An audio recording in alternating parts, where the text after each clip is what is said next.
লেখিকা সুমনা চট্টোপাধ্যায়ের শর্মির best friend. School থেকে বেরিয়েই প্রতিদিন খই ফোটে 6.5 বছরের শর্মির মুখে। সারাদিন মানে এই 4 ঘন্টায় স্কুলে সে কি করল, স্কুলের আন্টিদের কাছে প্রদর্শিত তার যাবতীয় কৃতিত্ব এবং অক্ষমতা, বন্ধুদের সাথে খুনসুটি অথবা অভিযোগের যাবতীয় সঞ্চয়ের ঝুলি মায়ের কাছে উজাড় না করে দেওয়া পর্যন্ত তার স্বস্তি হয় না। জয়িতা শর্মিকে বকা দেয়, চোখ পাকিয়ে বলে, দেখো শর্মি, মুখটা বন্ধ করো, দেখছো রাস্তায় কত গাড়ি। শর্মিও হার মানার পাত্র নয়, বলে, কেন, আমি তো গুড গার্ল, সবসময় তোমার হাত ধরে আছি, আমি কি সৃঞ্জয়ের মতো দুষ্টু নাকি? শর্মির মা জয়িতা বললেন, কেবল বন্ধুদের নামে নিন্দে করো তুমি, সৃঞ্জয় খুব ভালো ছেলে। বিজ্ঞের মতো মাথা নাড়ল শর্মি, তুমি কিচ্ছু জানো না, সৃঞ্জয় খুব নটি। সৃঞ্জয় আজ সকালে কি করেছে জানো? কি করেছে? আজ সকালে সৃঞ্জয় স্কুলে ঢোকার আগে আন্টির হাত ছাড়িয়ে ছুটে একদম রাস্তার প্রায় মাঝখানে চলে এসেছিল। একটা গাড়ি চলে এসেছিল সামনে, জানো মা? এসব কথা শুনতে ভালো লাগে না জয়িতার। এমনিতেই সারাদিন টেনশনের শেষ নেই, বিশেষত পথ দুর্ঘটনার কথা সে প্রায়শই কাগজে পড়ে। এই তো গত পরশুই কাগজে পড়েছিল জয়িতা, স্কুলে আসার পথে 8 বছরের স্বপ্নময়ের দেহ পিষে দিয়েছে একটা মিনি বাস। ছেলেটির মায়ের সেই পাগল পাড়া ছবিটার কথা মনে পড়তেই এই শীতের দুপুরের নিষ্প্রভ সূর্যের উত্তাপেও গরম লাগলো জয়িতার। হাত দিয়ে কপালের ঘাম মুছে জয়িতা বলল, আহ চুপ করো, বড় বেশি কথা বলো তুমি, উঠে পড়ো অটোতে। অটোতে বেশ মোটাসোটা একজন ভদ্রমহিলা হাতে বড়সড় 2টি ব্যাগ নিয়ে ছড়িয়ে বসেছিলেন। শর্মির জন্মের আগে নিজেকে অনেকটা ঝরিয়েছিল জয়িতা, তারপর মেয়েকে মানুষ করার সময় তার পেছনে ছোটাছুটি করতে হতো খুব। বছরখানেক হলো শর্মির ডানপিটে ভাব অনেকটা কমেছে। মেয়ে একটু শান্ত হবার পর জয়িতার চেহারা আবার একটু ভারী হয়েছে। জয়িতা আর সেই ভদ্রমহিলার মাঝখানে পড়ে শর্মির চিড়ে চ্যাপটা দশা হলো। তার উপর জয়িতার চোখ মুখ আর কণ্ঠস্বরের বিরক্তি দেখে শর্মি দমে গেল, ঠোঁট ফুলিয়ে বলল, তোমাকে আমি আর কিছু বলবই না, যাও। বাবি বাড়ি ফিরলে আমি শুধু বাবিকে বলবো। মেয়ের মুখের দিকে তাকিয়ে হাসি পেল জয়িতার, বলল, বেশ তাই বলো। বেহালা চৌরাস্তার একটা মিশনারি স্কুলে মেয়েকে ভর্তি করেছে জয়িতা। ওখান থেকে ওর বাড়ি বেশি দূরে নয়, বকুলতলায় ভাড়া থাকে ওরা। জয়িতার শ্বশুর মারা গেছেন, শাশুড়ি, স্বামী আর মেয়েকে নিয়ে সংসার জয়িতার। ইচ্ছে আছে একটা ফ্ল্যাট কেনার, কোনোদিন সম্ভব হবে কিনা জয়িতা জানে না। জয়িতার বর অভিজিৎ বলে, আগে মেয়েকে ঠিক করে মানুষ করি জয়ী, তারপর যদি আমি কিছু টাকা পয়সা সম্পত্তি নাও করতে পারি, কোনো দুঃখ থাকবে না আমার। চৌরাস্তা থেকে বকুলতলা আসতে 10 মিনিটও লাগে না। মেয়ের হাত ধরে অটো থেকে নামল জয়িতা। মেয়ের বকবক করা নিয়ে মুখে যতই অভিযোগ করুক জয়িতা, শর্মি চুপ থাকলে মোটেই ভালো লাগে না জয়িতার। রাস্তার মোড়ে মিষ্টির দোকান, মিষ্টি খেতে খুব ভালোবাসে শর্মি। মেয়ের মুখ ভার দেখে তার মন ঘোরানোর জন্য জয়িতা বলল, কালাকাত কিনবো, খাবে শর্মি?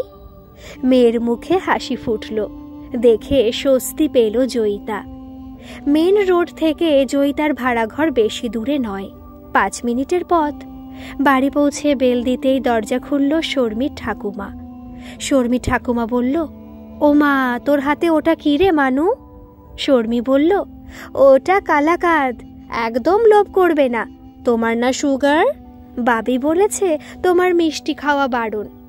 শর্মি ঠাকুমা বলল, এই এতটুকুন, একটুখানি দেবে না আমার সোনা মা? শর্মি বলল, ঠিক আছে দেব, তুমি নিজে নেবে না, আমি আগে ফ্রেশ হয়ে আসি তারপর।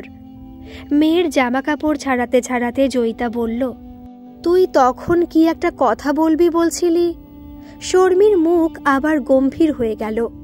না, তোমাকে বলবো না, আগে বাবি আসুক তারপর বলবো।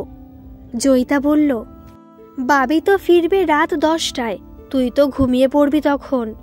শর্মী বলল, না, আমি ঠিক জেগে থাকব। শর্মী ঠাকুমা বলল, কেবল বাবি আর বাবি, আমরা বুঝি তোকে একটুও ভালোবাসি না? শর্মী বলল, হ্যাঁ বাসো তো, আমিও তোমাদের ভালোবাসি, কিন্তু বাবিকে এই দেখো এই একটুকুন বেশি ভালোবাসি আমি।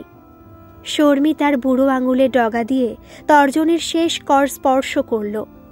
মেয়ের অকপট স্বীকারোক্তি শুনে জয়িতা আর ওর শাশুড়ি দুজনেই হেসে ফেলল। শর্মী ঠাকুমা বলল, আজ আমি তোমার প্রিয় ডাল রান্না করেছি মানু। বিন, গাজর, ফুলকপি, কড়াইশুঁটি, পনির আর কিশমিশ দিয়ে মুগের ডাল, শর্মীর খুব পছন্দের খাবার। ফ্রিজে একটু পনির ছিল, তাই সব জোগাড় আছে দেখে প্রাণপ্রিয় নাতনিটির জন্য শাশুড়ি তার সব শরীর খারাপ উপেক্ষা করে রান্নাঘরে ঢুকেছেন। বুঝতে পারল জয়িতা, কিন্তু তার শাশুড়ির শরীর ভালো না, শরীরে হিমোগ্লোবিন খুব কম, কিডনি এবং শরীরের আরও কিছু জটিলতাও আছে। তাই শাশুড়িকে রান্নাঘরে ঢুকতে দেয় না জয়িতা। বিশেষত গ্যাস জেলে শাশুড়ি রান্না করুক, এটা সে মোটেও চায় না। কে জানে কখন শাশুড়ি মায়ের মাথা ঘুরে যায়, তখন কি অভিজিৎ শুনবে ওর কোনো কথা? শর্মী হাততালি দিয়ে লাফিয়ে উঠল। বেগুন ভাজা আছে ঠাম্মি? শর্মী ঠাকুমা বলল, সে আর বলতে, বেগুন ভাজা, গোল গোল আলু ভাজা সব আছে। জয়িতা বলল, আপনি কেন করতে গেলেন মা? আপনার শরীর ঠিক নেই, আমি এখন বসাতাম, শর্মী রাতে খেত। শর্মী ঠাকুমা বলল, আমি এখন অনেকটা ভালো আছি রে জয়ী। শরীর খারাপ বলে সবসময় বসিয়ে রাখলে আমি আরও অসুস্থ হয়ে পড়ব রে। তাছাড়া আমারও তো ইচ্ছে করে আমার সোনা মাকে এটা সেটা রান্না করে খাওয়াতে। সকলের চোখের মনি শর্মী। বিয়ের 10 বছর পর শর্মী এসেছিল জয়িতার কোলে। স্নান করিয়ে মেয়ের রেশম কোমল চুলে হাত রাখল জয়িতা, আছড়ে দিল পরিপাটি করে। শর্মী ঠাকুমা বলল, তুই যা জয়ী, ফ্রেশ হয়ে খেয়ে নে। সেই কোন সকালে 2টো মুড়ি খেয়েছিস, তারপর তুই তো আর কিছুই খাসনি। অনেকক্ষণ উপোস করে থাকবি, তারপর এক গাদা ভাত নিয়ে খেতে বসবি। এরকম করলে শরীর ঠিক থাকবে তোর? বারে বারে অল্প অল্প করে খেতে হয়, বুঝেছিস? ডাক্তারবাবু বলেছিলেন, মনে নেই? সব ভুলে মেরে দিয়েছিস। মেয়েকে তার ঠাকুমার জিম্মায় দিয়ে আয়নায় নিজেকে দেখল জয়িতা।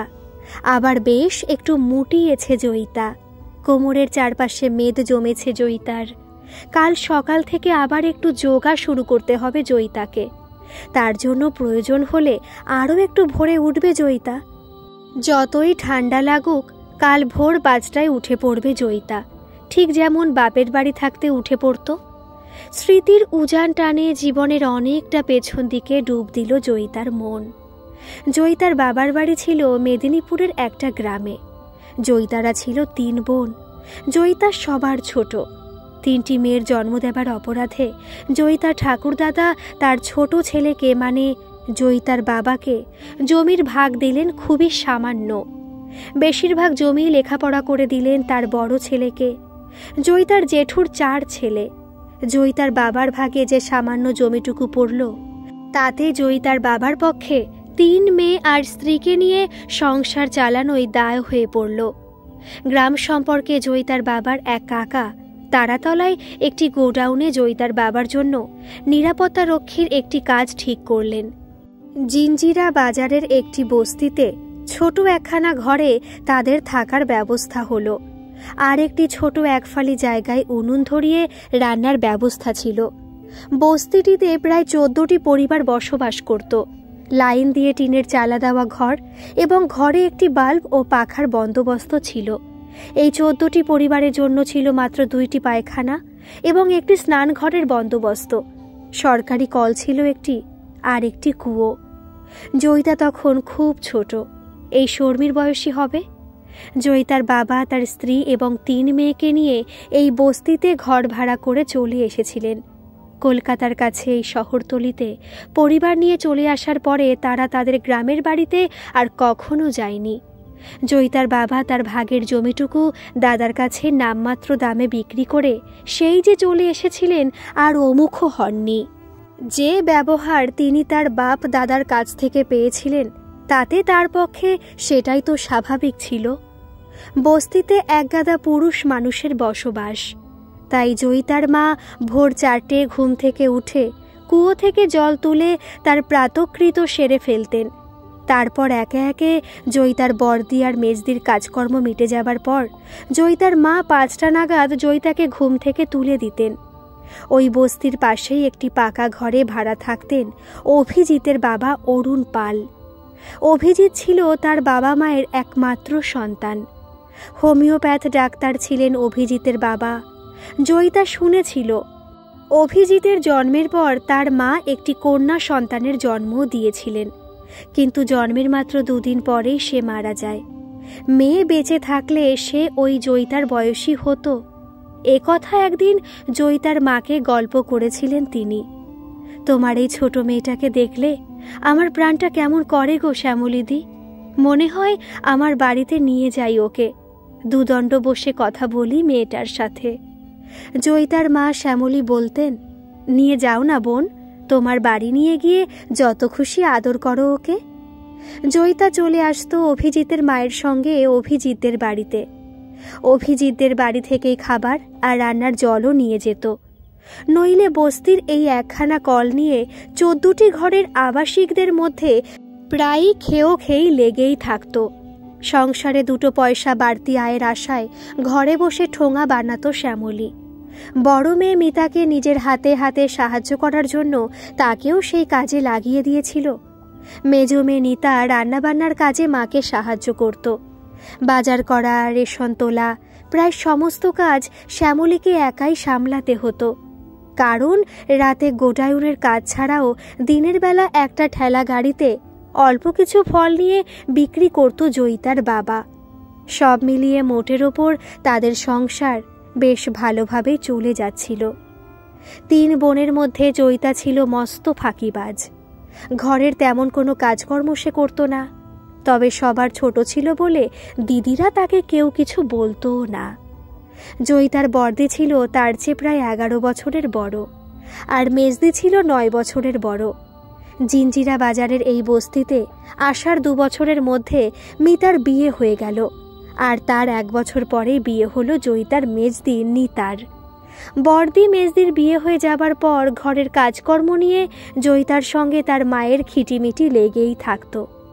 প্রথম অভিজিতের মায়ের হাত ধরে আসলেও কিছুদিন পর থেকে জয়িতাকে আর ডাকার দরকার পড়ত না। বই খাতা নিয়ে জয়িতা চলে আসতো অভিজিতদের বাড়ি। অভিজিৎ তাকে পড়া দেখিয়ে দিত, পড়া না পারলে কান মুলে দিত। মায়ের ভালোবাসায় ভাগ বসাচ্ছে বলে একটু একটু হিংসেও করত। ছোট থেকে জয়িতা ছিল খুব চাপা স্বভাবের। পাড়ায় কারোর সঙ্গে সে বড় একটা মিশত না। পড়ার মাস্টার থেকে খেলার সাথী জয়িতার সব কিছুই ছিল অভিদা। মেয়েরা বেশি কথা বলে আর ছেলেরা হয় কম কথার মানুষ, কিন্তু তাদের বেলায় ছিল ঠিক এর বিপরীত। জয়িতা ছিল চুপচাপ আর অভিজিৎ ছিল বক্তিয়ার খলজি।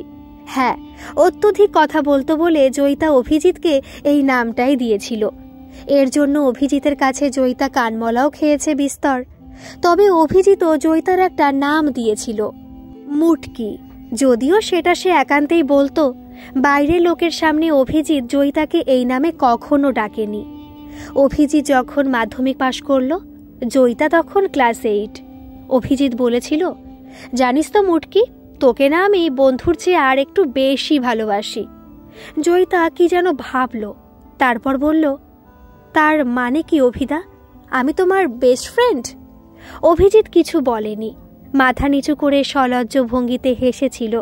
তারপর পেছন ফিরে মাকে দেখতে পেয়ে এক ছুটে সেখান থেকে পালিয়ে গিয়েছিল। অভিজিতের মা জয়িতার সামনে আসতেই জয়িতা বলল, শুনলে কাকিমা, অভিদা কি বলল? আমি অভিদার বেস্ট ফ্রেন্ড। অভিজিতের মা বলল, ধুর পাগলি, তুই একদম হাবা মেয়েটা, কিছুই বুঝিস না। একটা ছেলে আর একটা মেয়ের বন্ধুত্ব যখন প্রকৃতির নিয়মে সারা জীবন পাশে থাকার দাবি নিয়ে উপস্থিত হয়, তখন তাকে কি বলে জানিস? জয়িতা বুঝতে না পেরে বলল, কি কাকিমা? অভিজিতের মা বললেন, ভালোবাসা। পরদিন অভিজিতের সঙ্গে দেখা হতেই জয়িতা বলল, আচ্ছা অভিদা, কাকিমা বলছিল তুমি নাকি কাল বলতে চেয়েছিলে যে সারা জীবন তুমি আমার পাশে থাকতে চাও? অভিজিৎ বলল, হ্যাঁ তাই তো। জয়িতা বলল, তা কি করে হবে? আর কিছুদিন পর বাবা তো আমার বিয়ে দিয়ে দেবে, তখন কোথায় কত দূরে আমি চলে যাব কে জানে। অভিজিৎ জয়িতার গাল টিপে দিয়ে বলল, আমি তো সে কথাই তোকে বলতে চেয়েছিলাম। আর একটু বড় হয়ে চাকরি পেলে তোকে বিয়ে করে সারা জীবনের জন্য বন্ধুত্বটা পাকা করে নেব তোর সাথে। তুই রাজি তো? জয়িতা ভাবল, কথাটা অভিদা মন্দ বলেনি। অভিদার সঙ্গে বিয়ে হলে কাকিমাকেও সারা জীবন নিজের কাছে পাবে জয়িতা। জয়িতা অভিজিৎকে বলল, আমি রাজি, তবে একটা শর্ত আছে। বন্ধুত্বে এত শর্ত রাখতে নেই। না, আমার আছে। আমাকে আর তাহলে তুমি কোনোদিন তুই তোকারি করে কথা বলবে না। ও এই কথা বলেছিল অভিজিৎ, আর সেদিন থেকে আজ পর্যন্ত সে কোনো দিন আর জয়িতাকে তুই সম্বোধন করেনি। তবে বিয়ের পর স্বামী হলেও তাদের সম্পর্কের মধ্যে ছেলেবেলার সেই ছেলে মানুষের রেশ যেন আজও লেগে আছে। শর্মির খাওয়া শেষ, এবার ঠাম্মির কাছে গল্প শুনতে শুনতে ঘুমাবে। রূপকথার রাজপুত্র আর ঘুমন্তপুরীর রাজকন্যার গল্প, যেখানে রাজপুত্র এসে সোনার কাঠি আর রূপার কাঠি ছুঁয়ে রাজকন্যার ঘুম ভাঙাবে। কিন্তু জয়িতা জানে, প্রতিটা মানুষের জীবনের সবচেয়ে মিষ্টি মধুর সম্পর্ক হলো বন্ধুত্ব। সন্ধেবেলা শর্মিকে পড়াতে বসল জয়িতা। ইংলিশ খাতাটায় হাত দিতে যেতেই লাফিয়ে উঠল শর্মি। না না, ওটা এখন নেবে না। জয়িতা বলল, কেন? ভুলভাল করেছিস?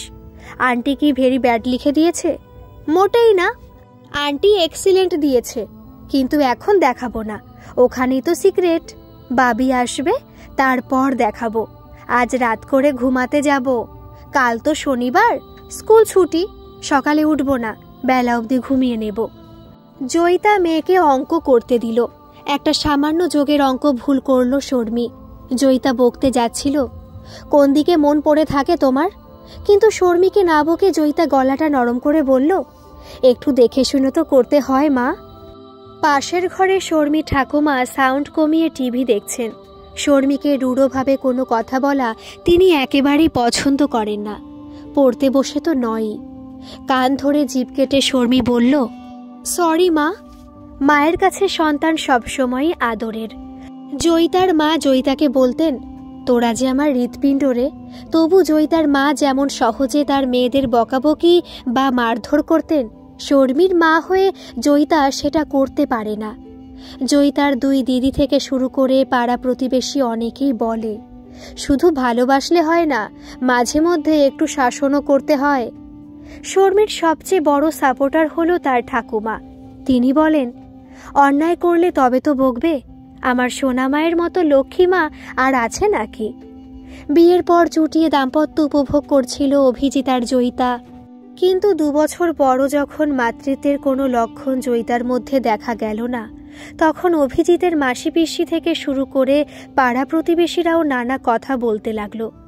অভিজিতের মা বলতেন, ওদের বিয়ের 1 বছরের মধ্যেই অভিজিতের বাবা চলে গেলেন।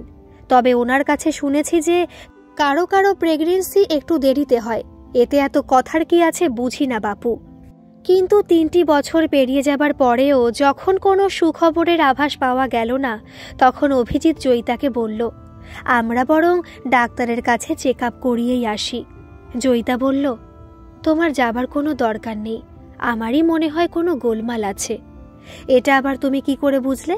তুমি কি ডাক্তার নাকি? বাহ, আমার শরীর আর আমি বুঝবো না? বছরে 2-1 বার পিরিয়ড মিস করি আমি। আবার যখন পিরিয়ড হয় কি মারাত্মকভাবে ব্লিডিং হয়, খেয়াল করেছো তো?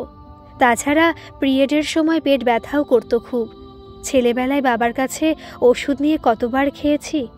সে ঠিক আছে, তবে ডাক্তার যখন দেখাবো দুজনের পরীক্ষাই হোক। ডাক্তারি পরীক্ষার রিপোর্ট আসার পর জানা গেল গোলমাল জয়িতারই আছে। আলট্রাসোনোগ্রাফি রিপোর্টে জয়িতার সিস্ট ধরা পড়ল।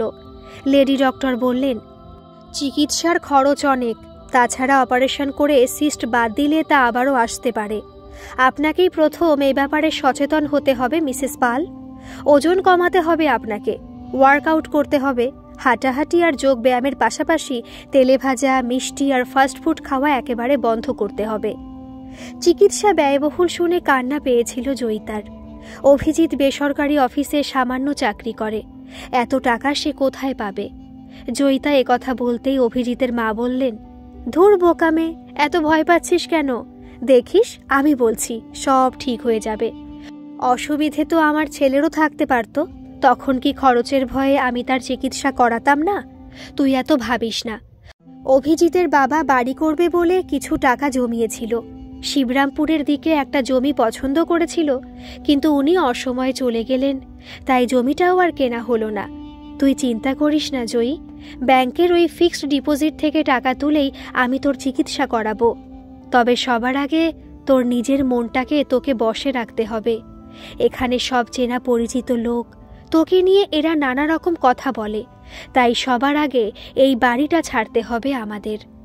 আমি অভিকে এখান থেকে একটু দূরে বেহালার দিকে কোথাও নতুন বাসা ভাড়া নিতে বলবো।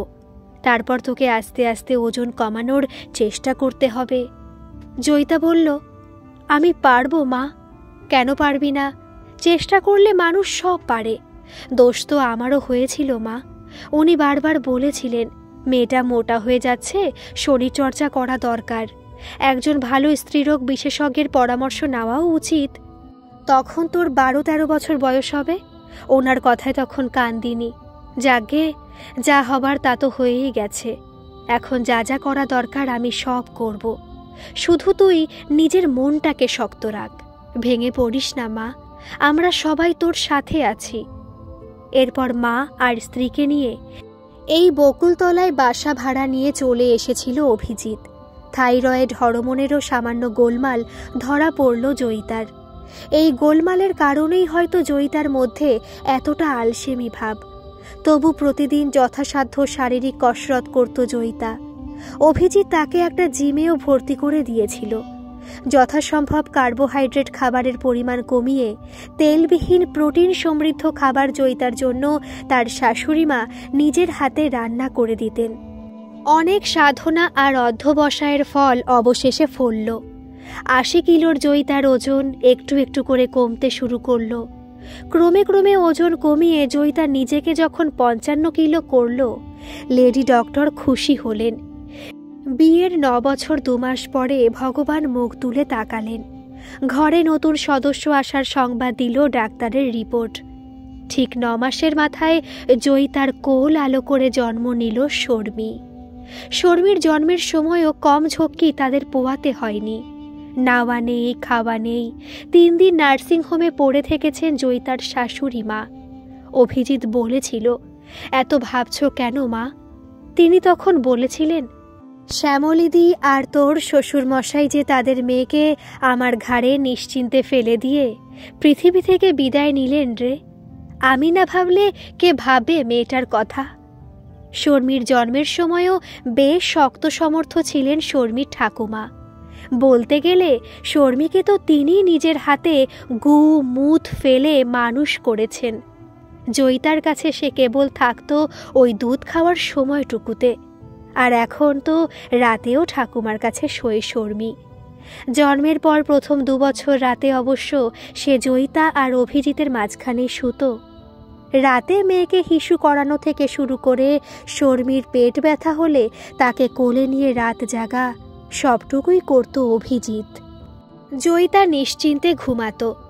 যদিও এখন শর্মী রাতে তার ঠাকুমার কাছে শোয়, তবু কোনো কারণে তার শরীর খারাপ হলে এখনও মেয়ের মাথার কাছে বসে রাত জাগে অভিজিৎ। ঘড়ির কাঁটা 9টা ছুতেই জয়িতা বলল, এবার তোমার বই খাতা গুছিয়ে তুলে দাও শর্মী, তারপর ডাইনিং টেবিলে এসে বসো, আমি ভাত বাড়ছি, খেয়ে নেবে। শর্মী বলল, খাবার পর যদি ঘুম পেয়ে যায়? শর্মী ঠাকুমা বলল, অবাধ্য হতে নেই মা, মায়ের কথা শোনো, বেশি রাত করে খেলে তোমার শরীর খারাপ করবে। শর্মী খেতে বসে গেল। কাজু বাটা, কিশমিশ আর নারকেল কোড়া দিয়ে চিকেন রান্না করেছে জয়িতা। শর্মী খেতে খুব ভালোবাসে, শর্মীর বাবাও। ওদের দুজনের জন্যই করা। জয়িতা আজ ওর শাশুড়ি মায়ের সাথে একটু দুধ রুটি খেয়েই শুয়ে পড়বে। শর্মীর খাওয়া শেষ হতে 9:30 বাজল। কলের জল যা ঠান্ডা, তাই গ্যাসে একটু গরম জল করে জয়িতা শর্মীর মুখ ধুইয়ে দিল। এরপর দরজায় বেলের শব্দ হতেই ওই বাবি এসেছে, বাবি এসেছে বলে চিৎকার করতে করতে সদর দরজা খুলতে ছুটে গেল শর্মী। শর্মী দরজা খুলেই বাবার হাত থেকে তার ব্যাগটা নিল। অভিজিৎ বলল, ব্যাগটা রেখে হাত ধুয়ে নেবে মা। শর্মী বলল, বাবি শিগগির হাত মুখ ধুয়ে নাও, অনেক গল্প আছে। অভিজিৎ মোজা খুলতে খুলতে বলল, কি ব্যাপার জয়ী, মেয়ে এত উত্তেজিত কেন? মুখ টিপে হাসল জয়িতা। কে জানে বাপু, এসব তোমার বাপ বেটির ব্যাপার। সে দুপুর থেকে শুনছি, ভীষণ গোপন ব্যাপার। বাবি না ফেরা পর্যন্ত সে তার ঝাঁপি কিছুতেই খুলবে না। অভিজিৎ শার্টের বোতাম খুলতে খুলতে বলল, দাঁড়াও মা, আমি এখনই আসছি। জয়িতা বলল, এই একদম তাড়াহুড়ো করবে না, সাবান দিয়ে ভালো করে হাত মুখ ধোবে। অভিজিৎ তোয়ালে নিয়ে বাথরুমে ঢোকার আগে বলল, যা ঠান্ডা পড়েছে, একটু কফি করো তো। ধোয়া ওঠা কফির কাপ নিয়ে গুছিয়ে বসে অভিজিৎ বলল, হ্যাঁ এইবার বলো তো মা, শুনি। শর্মী বলল, জানো তো বাবি, আমাদের ক্লাস টিচার আজ একটা এসে লিখতে দিয়েছিল, আমি এক্সিলেন্ট পেয়েছি। কফির কাপে চুমুক দিয়ে অভিজিৎ বলল, কি এসে? My best friend. কি লিখেছ তুমি? আমি লিখেছি, আমার বাবি আমার বেস্ট ফ্রেন্ড। কারণ আমি যখন খুব হ্যাপি থাকি তখনও আমার বাবির কথা মনে পড়ে, আবার যখন আমি স্যাড থাকি তখনও বাবির কাছে থাকতে ইচ্ছে করে। যদি কোনো অন্যায় করি তাহলেও সেটা বাবির কাছে চুপি চুপি আমি বলি, কারণ বাবির কাছে কোনো কথা লুকিয়ে রাখলে আমি খুব গিল্টি ফিল করি। মা, ঠাম্মি, স্কুলের সবাই আমার ফ্রেন্ড, কিন্তু বাবি একটু স্পেশাল আমার কাছে। আর আমি এটাও জানি যে আমিও বাবির কাছে সবচেয়ে স্পেশাল। বাহ, চমৎকার লিখেছিস তো। জয়িতা মেয়ের কপালে চুমু দিয়ে বলল, কই খাতাটা দেখা। অভিজিৎ জয়িতাকে উদ্দেশ্য করে বলল, আমাদের মেয়ে তো দেখছি বড় হয়ে গেল গো। সময় এগিয়ে চলে চোখের নিমেষে, ঝড়ের গতিতে, নদীর স্রোতের মতো তার নিজস্ব নিয়মে। ছোট্ট শর্মী বড় হয়, ক্লাস 10-12 উঠল। শর্মীর ঠাকুমা পরলোক পাড়ি দিলেন। মা চলে যাবার পর অভিজিতের মনে হলো, বাবা মারা যাবার পর আজ যেন সে আবার নতুন করে অভিভাবকহীন হলো। শাশুড়ি মা মারা যাবার পর জয়িতার মনে হলো, তার ছেলেবেলার অবসান হয়ে সেদিন তাদের পারিবারিক জীবনের একটা অধ্যায় শেষ হয়ে গেল। গুম হয়ে বসে রইল শর্মী। সে বুঝতে পারল তার প্রিয় বন্ধু বাবির আজ সবচেয়ে মন খারাপের দিন। মনে আর একটা দ্বন্দ্ব হচ্ছিল শর্মীর। বাবি যেন সেদিন শর্মীর চেয়েও বেশি শর্মীর মায়ের কাছে আশ্রয় খুঁজছিল। তবে কি শর্মী নয়, বাবির বেস্ট ফ্রেন্ড কি তার মা? 12 পাশ করার পর ভবানীপুর এডুকেশন সোসাইটিতে কমার্স নিয়ে ভর্তি হলো শর্মী। ব্যাংক থেকে লোন নিয়ে শিবরামপুরে ফ্ল্যাট কিনেছে অভিজিৎ। অনেক বারণ করা সত্ত্বেও বাড়িতে কয়েকটা ছেলেকে টিউশন পড়ায় শর্মী। আর্থিক সাহায্য করে বাবির পাশে দাঁড়ানো তার বহুদিনের স্বপ্ন। কলেজে গিয়ে অনেক নতুন বন্ধু হলো শর্মীর। তবে ঋতবান দাস যেন আস্তে আস্তে একটু একটু করে তার কাছে বেশ বিশেষ কেউ হয়ে উঠছিল। কলেজের বাইরেও ঋতবানের পাশে বসে সময় কাটাতে ইচ্ছে করে শর্মীর। কথা বলে অথবা না বলে, চুপচাপ পাশাপাশি বসে থাকতেও বেশ ভালো লাগে শর্মীর। উঠে আসার সময় মনে হয় আরও কিছুক্ষণ থাকলে হয়তো ভালো হতো। ঋতবানের সঙ্গে শপিং মলে ঢুকে একটা ক্যাডবেরি কিনে বেরিয়ে আসে শর্মী। ঋতবান বলে, কি কি ড্রেস তোর পছন্দ সব দেখে রাখ, যখন চাকরি পাবো, অনেক টাকা ইনকাম করব, তখন সব কিনে দেব তোকে। শর্মী হাসে, তোর চাকরি পাওয়া পর্যন্ত এই ড্রেসগুলো এভাবেই দোকানে ঝোলানো থাকবে বলছিস, বিক্রি হবে না? ঋতবান অপ্রস্তুত হয়, বলে, না মানে। শর্মী বলে, আমি তোকে একটা হীরের আংটি কিনে দেব, আর বাবিকে একটা প্ল্যাটিনামের আংটি কিনে দেব। কোনটা বেশি দামি, হিরে না প্ল্যাটিনাম? আকাশ পাতাল ভেবেও বের করতে পারে না কমার্সের ছাত্রী শর্মী। ঠিক যেমন কিছুতেই বুঝতে পারে না বাবি নাকি ঋতবান, কে বেশি গুরুত্বপূর্ণ তার কাছে। কাকে দেখলে, কার সান্নিধ্যে জ্যোৎস্নার আলো সবচেয়ে বেশি ছড়িয়ে পড়ে ওর চোখে। এখন কি বাবির গলা জড়িয়ে ধরে গল্প করার চেয়ে ঋতুবানের সাথে ফোনে গল্প করতে বেশি ভালো লাগে শর্মির? অনেক রাত পর্যন্ত হোয়াটসঅ্যাপে মেসেজ করে অথবা কল করে শর্মি কথা বলে ঋতুবানের সাথে। জয়িতা একদিন বলল, পড়াশোনায় মন দাও শর্মি, বন্ধু বান্ধবের সাথে গল্প করে অযথা সময় নষ্ট করো না, কেরিয়ার তৈরির দিকে মনোনিবেশ করো, আর তোমার বন্ধুরও সেই চেষ্টাই করা উচিত। শর্মির বাবি বলল, হ্যাঁ গো, মেয়ে লুকিয়ে লুকিয়ে প্রেম করছে না তো? জয়িতা বলল, সে খবর তো তুমি ভালো জানবে, শর্মির বেস্ট ফ্রেন্ড তো তুমি, ওর বাবি। ও তো বলেছিল না বাবির কাছে নাকি কোনো কিছু লুকায় না শর্মি। মায়ের কথাগুলো কানে আসে শর্মির। তারপরই শর্মি শুনতে পায় হো হো করে প্রাণ খুলে হাসছে তার সোজা সরল বাবি। নিজের বন্ধ ঘরে বসেও সবটা শুনে কেমন আড়ষ্ট হয়ে যায় শর্মি। শর্মি কি তার জীবনে আসা কোনো বিশেষ মানুষের কথা গোপন করতে চায় বাবির কাছে? বাবিকে কি ঠকাচ্ছে শর্মি? চিট করছে? না না, তা কি করে হবে? শর্মি তেমন কোনো কমিটমেন্ট করেনি ঋতুবানের কাছে। ঋতুবানও কি সরাসরি কিছু বলেছে শর্মিকে? না তো, ওদের শুধু একসাথে সময় কাটাতে ভালো লাগে, এই যা। কোনোদিন কাউকে বিয়ে করবে না শর্মি। বাবিকে একা ফেলে রেখে সে কোথাও যাবে না। কলেজ পাশ করলো শর্মি আর ঋতুবান। কম্পিউটার কোর্সও করেছে দুজনেই। একই অফিসে ইন্টারভিউ দিয়ে চাকরি পেয়ে গেল দুজনেই। চাকরি করতে করতে 27 পেরিয়ে 28 বছরে পা দিল শর্মি। সম্বন্ধ আসে এদিক ওদিক থেকে। বিয়ের কথা বললে শর্মি এড়িয়ে যায়, বলে একটাও ছেলে আমার যোগ্যই নয়। ঋতুবানের বাড়ি বেহালার শখের বাজারে। একদিন অফিস ফেরত জোর করে তার বাড়িতে শর্মিকে নিয়ে গেল ঋতুবান। ঋতুবানের ঠাকুমা বলল, হ্যাঁ রে মেয়ে, আমার নাতির মন চুরি করে বসে আছিস, আর এদিকে বিয়ের নামে দুজনেই মুখে কুলুপ। তোদের আজকালকার ছেলে মেয়েদের বুঝি না বাপু, তবে আমি কিন্তু আর এসব সহ্য করব না। ঋতুবানের বাপ মা তোদের বাড়ি যাবে তোর বাপ মার সাথে কথা বলতে। ঋতুবানের ঠাকুমার কথা শুনে কেঁদে ফেলল শর্মি। না না ঠাকুমা, এরকম কিছু করবেন না আপনারা। ঋতুবানের মা শর্মির সামনে মিষ্টির প্লেট রেখে বললেন, কেন রে, বিয়ে করবি না তুই, নাকি আমার ছেলেকে তোর পছন্দই নয়? শর্মি রুমাল দিয়ে মুখ মুছে বলল, না না কাকিমা, সেরকম কিছুই নয়। আমি আসলে সত্যি বিয়ে করতে চাই না। ঋতুবানকেও তো কখনো বিয়ে করব বলে আমি প্রমিস করিনি। কেন রে, বিয়ে করবি না কেন? আমি কিন্তু তেমন দজ্জাল শাশুড়ি নই। তোকে চাকরি ছাড়তেও বলবো না, ঘরে খাটিয়ে খাটিয়ে হাড় মাস কালি করেও দেব না। যখন খুশি বাপের বাড়ি যেতেও আমি তোকে বাধা দেব না। শর্মি বলল, ওইখানেই তো আমার আপত্তি কাকিমা।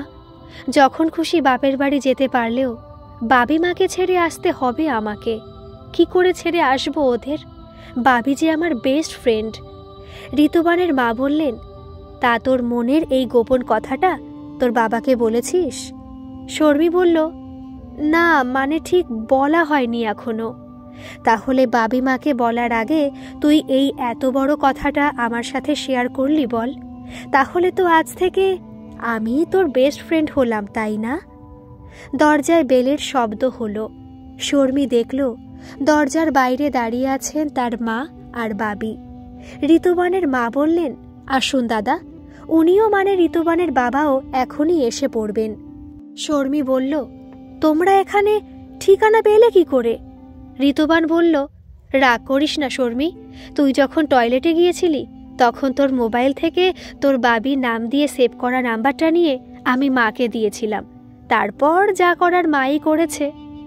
ঋতুবানের মা বলল, ওসব কথা ছাড়, আমার কথা শুনুন দাদা। আপনার মেয়ের বিয়েতে কেন আপত্তি এত জানেন? আপনাকে ছেড়ে আসার ভয় থেকে। অথচ এই কথাটা সে আপনাকেই বলতে পারছিল না, আর 15 মিনিটের মধ্যে কেমন অনায়াসে এই কথাটা আমাকে বলে দিল। আসলে দিদি, বুঝলেন না, আপনার ছেলেই যে এখন ওর বেস্ট ফ্রেন্ড, অথচ এই কথাটাও স্বীকার করতেই চায় না। কেমন ভাবের ঘরে চুরি বলুন দেখি। না না বাবি, ওই কথাটা তোমায় বলিনি, তার কারণ তুমি যদি বিয়ের জন্য চাপ দাও তাই। আসলে তো তুমিই আমার বেস্ট ফ্রেন্ড, আর চিরদিন তাই থাকবে।